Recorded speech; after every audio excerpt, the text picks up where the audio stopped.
महाराज श्री, पिछले 5 सालों से जीवन में अंधकार छाया हुआ है, कभी भी सफलता नहीं मिल रही है। जीवन में आगे क्या करूं क्या ना करूं समझ नहीं आ रहा। सफलता किसे माना है आपने? महाराज जी, श्री जी मैं पढ़ाई पूरी की और मैंने श्री जी से कहा कि मैं अब क्या करूं। उन्होंने मुझे कुछ संकेत दिए थे कि आप सरकारी में जाइए और प्रभु की सेवा करिए।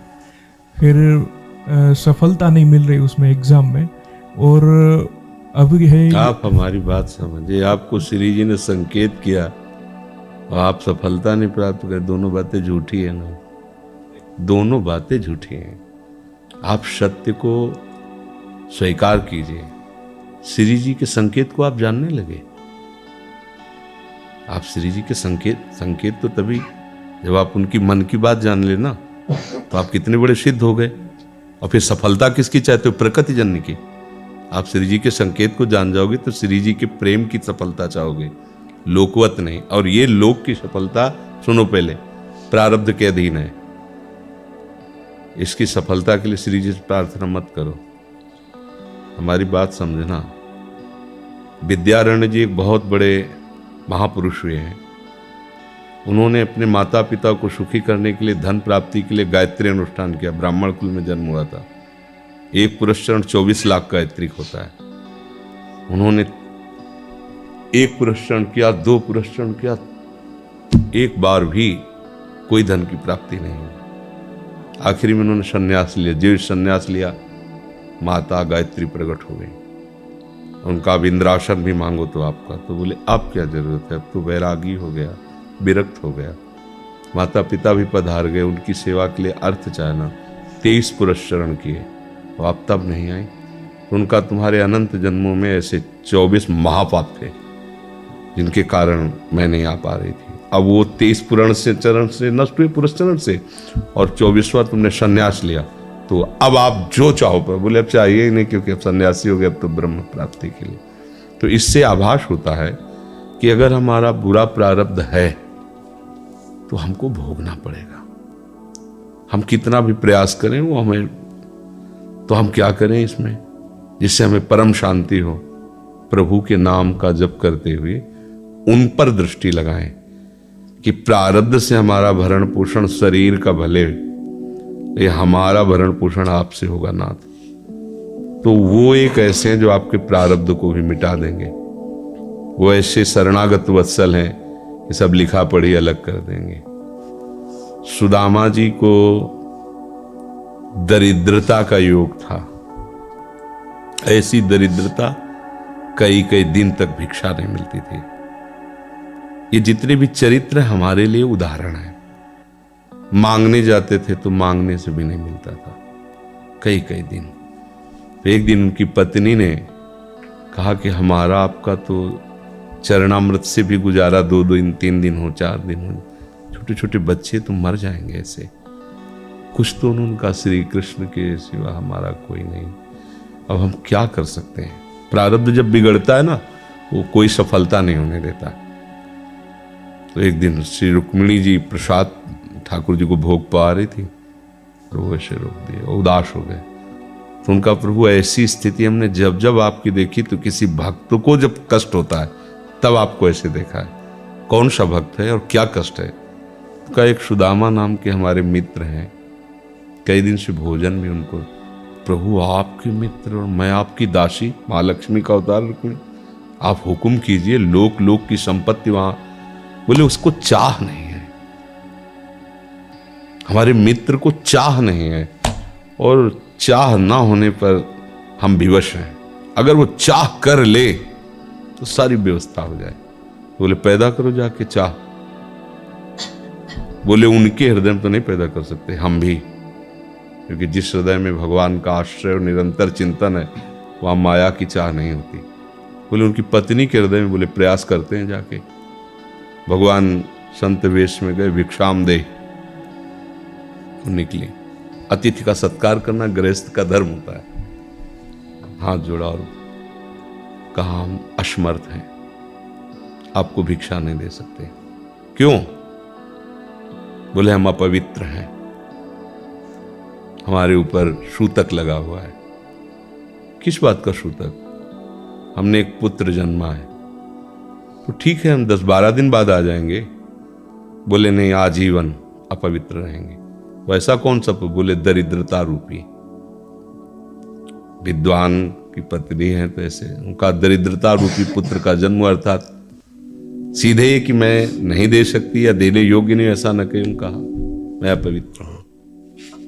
उनका दरिद्र कैसे हो सकती हो? जिनके पति के मित्र द्वारिकाधीश भगवान श्री कृष्ण है, वो दरिद्र कैसे हो सकता है?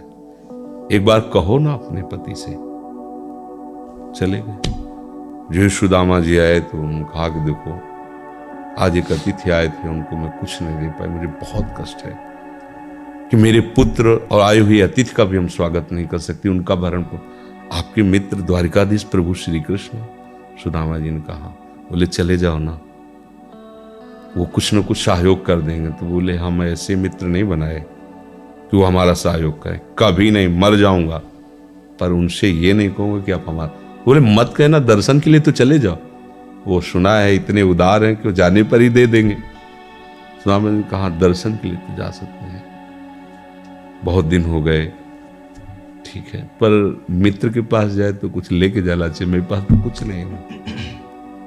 पड़ोस में जैसे किसी से मांगने गई तो, अरे समय जब बिगड़ता कोई नहीं होता साथ। एक ने थोड़ी उदारता दिखाई तो चावल पछोरने पर जो आगे कणका होते चावल के, जो प्राय वो लिए सुदामा जी ने कहा हमारे प्रभु भाव के भूखे, कुछ ले जाएंगे, खाली हाथ तो नहीं है। पोट्री में सारांश में बता रहे हैं, द्वारपालों ने देखा कि हड्डी हड्डी शरीर में कई जगह से फटे वस्त्र, बेवाई फटी हुई, तो दिखाई दे रहा था दरिद्रता की मूर्ति है। तो उनका किससे मिलना है तुमको? तो उनका श्री कृष्ण से। बोले संभाल के बोलो, क्योंकि पार्षद है, अनंत कोट ब्रह्मांडों के नायक प्रभु के ऐसे बोलते कोई श्री कृष्ण को ऐसे गली आए, उनका जाके तो तुम बोलो ना, श्री कृष्ण से जाके कह दो कि एक सुदामा नाम के ब्राह्मण आए हुए। पार्षद गए, वो प्रभु बड़ा अजीब आदमी है, आपका नाम बिना किसी सभ्यता के ले रहा है। वो कह रहा श्री कृष्ण से कह, सुदामा कूद पड़े, भगवान दौड़े। वो पार्षद, वो सब की ब्रह्मा जी शंकर जी आते हैं तो वहां खड़े रहते हैं घंटों, भगवान ऐसे भागे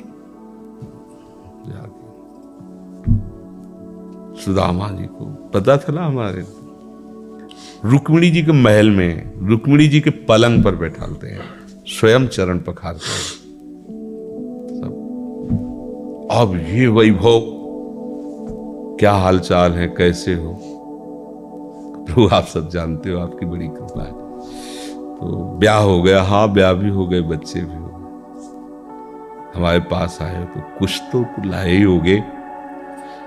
और वो सड़े से कपड़े में चावल, कैसी बड़ी बड़ी वो वैभव, महारानियां सब भगवान का। चुप ऐसे बोले, देखो फिर चूक कर रहे हो, हमारे हिस्से की चोरी पहले की थी और फिर चूक कर रहे हो। और उन्हें हिम्मत नहीं पड़ रही थी, इतने महामहिम प्रभु को कैसे हो तंदुर। भगवान ने ऐसे छीला, ओहो, आज तक मुझे ऐसा स्वाद नहीं मिला। भगवान बड़ाई कर रहे, देखो रुक्मिणी जी की आंखों में आंसू आ गया। वो दृश्य भगवान दूसरे पकड़ लिया हाथ, बस प्रभु हम आपकी सिवा नहीं रह सकती। हो भगवान तो सुदामा जी का स्वागत समान, अच्छे कपड़े पहनाए। जब चलने लगे ना तो भगवान की तरफ वो देखते, मतलब कामना नहीं, पर कि देखा पत्नी कह रही थी जाओगे कुछ न कुछ, चले प्रभु? हाँ ठीक, घर से ऐसे चले जाना, हाथ भी खाली। प्रभु ने कहा देखो ये कपड़े जो है ना महंगे हैं, रास्ते में तुम्हें चोर बदमाश, तुम अपनी पोशाक पहने इनको उतार दो। बोले बड़ी कृपा, कपड़े भी उतार लिए और रास्ते में सोचे देखो निगेटिवली सोच रहे, मेरे श्री कृष्ण मुझे कितना प्यार करते हैं। उन्होंने इसीलिए नहीं दिया कि दरिद्र कहीं संपत्ति पाकर मतवाला होकर मुझे भूल न जाए, मुझे कितना प्यार करते हैं। प्रभु के प्यार में मगन होकर सुदामा पूरी खड़ी जैसे द्वारिका। तो उनको भ्रम हुआ कि मुझे लगता है चलते चलते मैं पुनः द्वारिका आ गया। तो वहां पूछ रहे हैं कि ये किसका है। भगवान के पास विधाता है, उनका प्रभु ये तो गलत हो गया, इनके भाग्य में हमने लिखा था क्षय श्री, ऐश्वर्य का नाश, जीवन में नहीं ऐश्वर्य, क्षय श्री। भगवान ने उसका उल्टा कर दिया यक्ष श्री। जैसे कुबेर का अथाह धन का खजाना, त्रिभुवन का खजाना वही है कुबेर के पास, जैसे कुबेर का खजाना यक्ष श्री। तो कहा प्रभु, तो उनका इन्होंने एक पुण्य किया है, अनंत ब्रह्मांडों के समस्त जीवों को तृप्त कर दिया है। प्रभु खुद को खाने को ले तृप्त, बोले मेरे रोम रोम में करोड़ करोड़ ब्रह्मांड वास करते हैं, और इनके तंदुलों से मैं तृप्त हो गया। अनंत ब्रह्मांडों का भंडारा हो गया, उसका जो पुण्य होता है लिख दो इनके भाग्य में। अब किसी की चलेगी प्रभु के आगे। तो एकमात्र प्रारब्ध को मिटाने वाले भगवान है, कर तुम अकर तुम अन्यथा कर तुम। तो आप भगवान की शरण होकर उनका नाम जप कीजिए और उनसे प्रार्थना कीजिए कि आपको उचित लगे तो समस्या का समाधान कर दीजिए, नहीं तो मुझे समस्या से लड़ने का बल और विवेक दीजिए।